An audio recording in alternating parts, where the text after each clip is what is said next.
पुण्ये संपदा किं प्रयोजनम् अथ पापस्रवो संज्ञा संपदा किं प्रयोजनम्।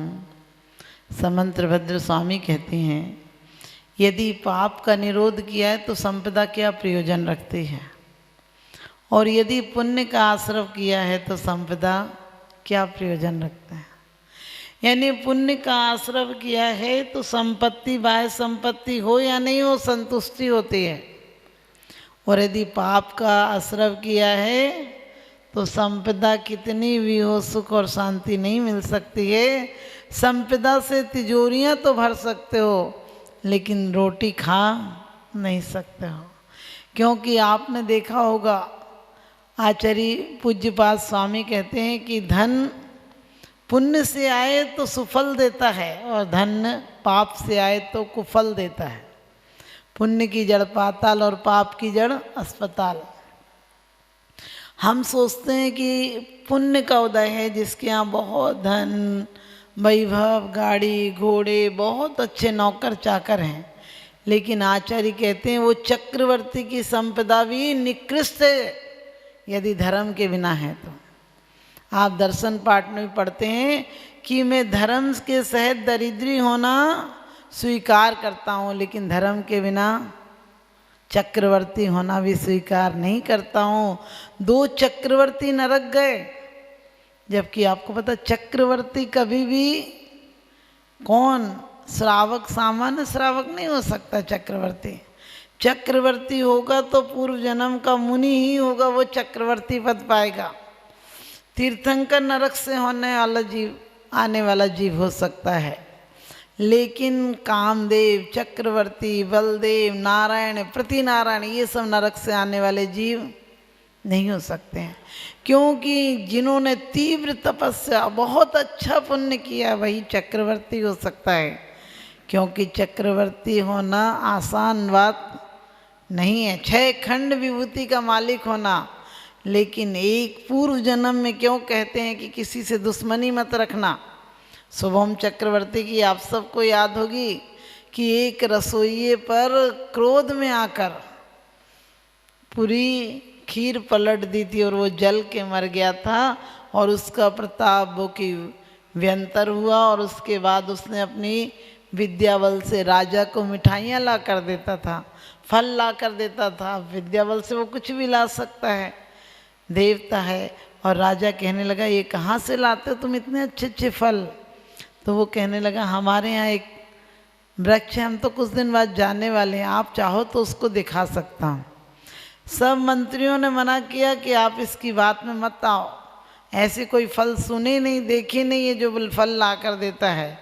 लेकिन उसको एक जिव्या इंद्र की लालसा थी, कहने लगे तुम हमें दिखा दो, तुम चले जाओगे तो हम मंगा लेंगे, हम पहचान लेंगे। और कहते हैं वो उसके साथ गया, और नमोकार मंत्र, जब तक वो नमोकार मंत्र को स्मरण करते रहा तब तक देवता भी उसे डुबा नहीं सका। आखिर में देवता ने कहा, मैं तुम्हें छोड़ सकता हूँ, लेकिन तुम नमोकार मंत्र को लिखकर पैर से मिटा दो। आप विचार करना कि जैसे ही नमोकार मंत्र लिखा, 10,000 देवता तो चक्रवर्ती की रक्षा करते हैं, प्रत्येक क्षण रहते हैं, लेकिन जब नमोकार मंत्र लिखा तो सबके मन में क्या आया कि हम नहीं रहेंगे तो बाकी तो 9,999 तो हैं, हम नहीं रहेंगे तो। ऐसे करके उस समय एक भी नहीं था, और उसने लेके समुद्र में डुबा दिया। एक नहीं, अनेकों दृष्टांत हैं। हम रोज पूजा में हर 10 लक्षण में पढ़ते हैं, बस झूठ से थी नरक पहुंचा, स्वर्ग में नारद गया। एक झूठ के पीछे, हम तो कहते हैं एक झूठ, लेकिन आज तक हर वर्ष उसके कारण करोड़ों जीव बता रहे, करोड़ों जीव मर जाते हैं एक सिर्फ ईर्ष्या कसाई के कारण। कभी विचार करना, कहीं ऐसा हम तो नहीं कर रहे।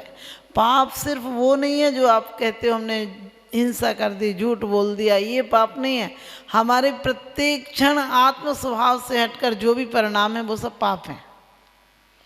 हमारे अंदर जो कसाएं हैं, व्यसन हैं, आसक्ति है, आसक्ति भी तो पाप है। क्योंकि चाहे धनासक्ति हो, चाहे भोग आसक्ति हो, चाहे पुत्र आसक्ति हो, तो फिर क्या करें। कहते हैं हम घर में रहते हुए, परिवार में रहते हुए, धन कमाते हुए भी ये लक्ष्य रहे कि मेरे द्वारा किसी का बुरा नहीं हो जाए। और एक नहीं अनेकों दृष्टांत हैं ऐसे कि धर्म के साथ यदि तिर्यंच भी था तो तीर्थंकर बनने में कारण बन गया। सिंह की पर्याय में देखो, हाथी की पर्याय से पार्श्वनाथ भगवान की शुरुआत होती है, सिंह की पर्याय से महावीर भगवान की शुरुआत होती है। ऐसी कई पर्याय हैं जो तीर्थंकरों की पूर्व पर्याय देखो, सुकोसल सुकमाल कौन थे, चंडाल कन्याएं थी। आज हम लोग कभी कभी उड़ीसा में गए तो हमने देखा कि बरसात के दिन होते थे, हम केंझर के जंगलों से हमने विहार किया। केंझर के जंगल बिल्कुल अज्ञातवास, जहाँ पांडवों ने अज्ञातवास किया था। और आज भी वहाँ इतने बड़े बड़े वृक्ष हैं कि 250 आदमी पूरे दिन बैठ जाए तो छाया ही रहेगी। इतने एक एक पेड़ इतना बड़ा बड़ा है, बहुत चौड़े, बहुत बड़े बड़े पेड़ हैं। लेकिन गरीबी इतनी है, इतनी ज़्यादा गरीबी है कि समझो ठीक से कपड़े स्त्रियों पर भी नहीं है। बहुत बस में से तो एक चलती है, वो बैठता तो कोई है ही नहीं, क्योंकि खाने को नहीं है तो बसों में कौन बैठेगा। लेकिन आप उनकी भक्ति देखो, जब बरसात के दिन होते तो जैसे यहाँ कीड़े मकोड़े निकलते हैं, ऐसे तो वहाँ बिच्छू सांप निकलते हैं बहुत ज़्यादा। पक्के मकान तो एक भी नहीं, बस झोंपड़े हैं घास के। लेकिन उनकी भक्ति देखो, जब बरसात पड़ने लगी थी वहाँ तो अप्रैल से, तो बहुत सांप होते थे। वो लोग कहते थे आप सो जाओ अम्मा अंदर, हम लोग बाहर बैठेंगे। एक दो बार हमने कहा भैया आप भी तो भीग जाओगे। कहते कोई नहीं, आपके ऊपर सांप नहीं जाना चाहिए। और पूरे पूरे पानी की पूरी कहते धार उनके ऊपर गिरती थी, तो वो भी बैठे रहते थे। वो कहते थे हम लोग बैठे रहेंगे ना तो सांप जाएगा तो हमारे ऊपर से जाएगा। अब आप बताओ इसकी धर्म की शुरुआत है या नहीं उनके अंदर। कितनी भी दिक्कत हो, एक बार तो हम लोगों ने कहीं विहार करके गए तो उनको कह दिया था, मतलब किसी ने कह दिया होगा, कोई मर गया था, कि माता जी का आहार नहीं होगा यदि आप लोग रोएंगे तो बेचारे रोए नहीं। फिर हमारे आहार के बाद हमने देखा बहुत भीड़ सी हो रही है सामने। हमने कहा क्या है, तो फिर उन्होंने कहा कि वो मर तो गई थी सुबह, लेकिन आपका खाना होना था इसलिए कोई ऐसा किसी ने शोरगुल नहीं किया। आज हमारी जैन समाज ऐसा कर सकती है क्या? आज हम तो कुछ कहे माता जी ऐसा तो हो गई, क्योंकि हमें आज श्रद्धा नहीं है, उतनी श्रद्धा नहीं जितनी होना चाहिए। और आचार्य कहते हैं धर्म की शुरुआत ही श्रद्धा से होती है। यदि श्रद्धा हो तो पत्थर भी भगवान नजर आता है, और तर्क हो तो भगवान भी पत्थर नजर आता है। आज हम परमात्मा बना लेते हैं, लेकिन परमात्मा को कैसे मानना, आज हमारा रहस्य खत्म हो गया।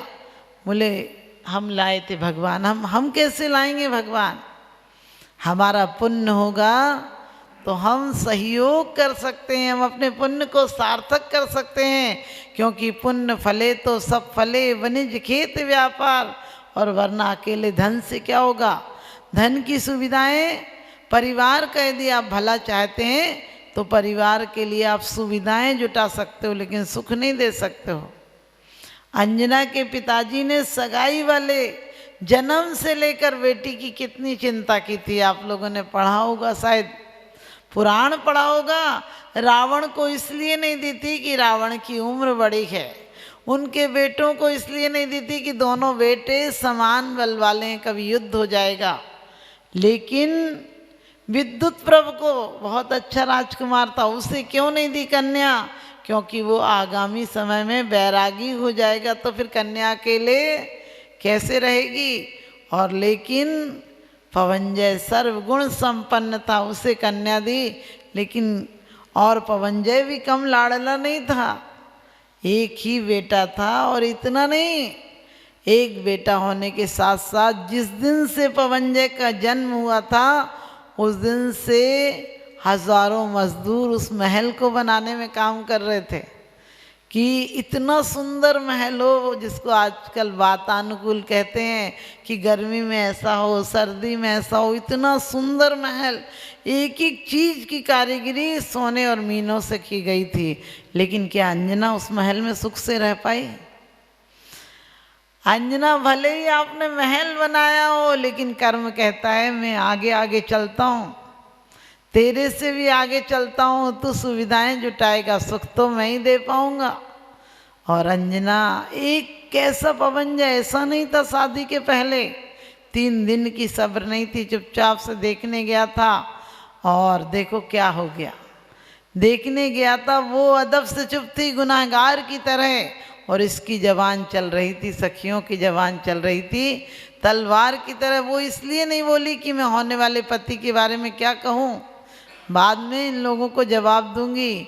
और एक सखी मिस्र केसरी ने ये कह दिया कि विद्युत प्रभ से विवाह हो जाता, वो कुछ दिन भी यदि घर में रहता तो भी सार्थक था, पवंजय तो उसके आगे कुछ भी नहीं है। और वो अंजना सिर्फ चुप रह गई थी, अंजना ने समर्थन नहीं किया था, न गर्दन तक नहीं हिलाई थी, लेकिन कर्म का उदय था तो पवंजय को ऐसा समझ में आया कि ये मेरा विरोध भी स्वीकार कर रही है। और पवंजय ने तिलांजलि, उस टाइम तो विवाह को ही मना कर दिया था, विवाह नहीं करूँगा, लेकिन जब प्रहस्त ने समझाया कि तू विवाह नहीं करेगा तो क्या हुआ, क्या अंजना का विवाह नहीं होगा?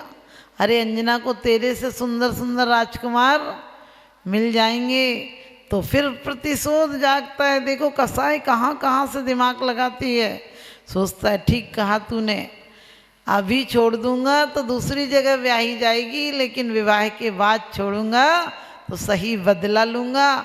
और 1 दिन नहीं 2 दिन नहीं विचार करना, मैं तो कभी कभी सोचकर रोंगटे खड़े हो जाते हैं कि कितने राजा महाराजे, कितना इंतजाम, कितनी खुशहाली का माहौल था।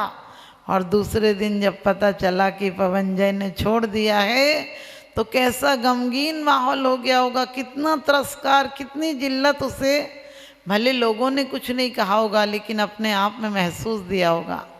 और उसके बाद 1 दिन नहीं 22 वर्ष तक नहीं आया। और लेकिन समता देखो, क्योंकि कहते हैं नारी के अंदर धीरज, धर्म, मित्र और नारी, आपत्तिकाल परखिए चारी।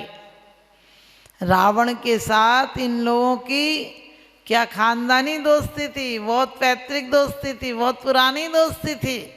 और रावण और वरुण का जब युद्ध हुआ तो किनको, पवंजय को नहीं जाना था, उनके पिता को जाना था।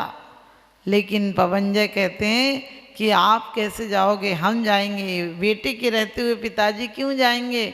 और वो जाने को तैयार होते हैं। जैसे ही पता चलता है रणभेरी बसती है तो अंजना कहती है क्या हुआ, सखियाँ बताती हैं कि आज पवंजय युद्ध को जा रहे हैं। तो मंगल आरती लेकर खड़ी होती है पति की शुभ कांक्षा के लिए, लेकिन पति लात मार देता है, पति लात मार देता है कि तू अपशगुन करने यहाँ भी आ गई है।